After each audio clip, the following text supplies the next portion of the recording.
Отговаряме на най-често задаваните въпроси относно сеитбата на люцерна. Каква е правилната сеитбена норма? Според това дали ще сеете на ръка или с машина, сеитбената норма е различна.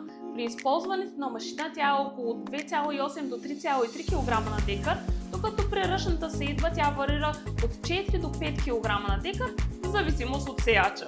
Кога е най-подходящо да се сее люцерна?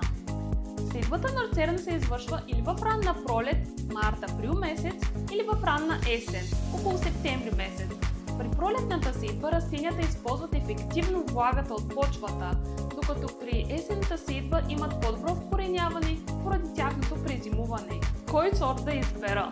Климатът се изменя и съответно трябва да търсите устойчиви на суша сортове. Препоръчваме ви сорта Джея Супер.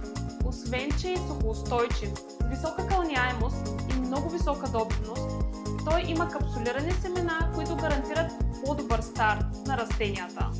Кои предшественици не са подходящи?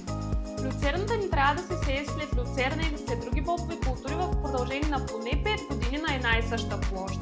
Най-подходящи предшественици са такива култури, които освобождават рано площта и оставят чиста от плевели. Това са ранни житни като пшеница и ечемик и окопни култури като слънчоглед, картофи и царевица. Ако имате още въпроси, пишете ни долу в коментарите.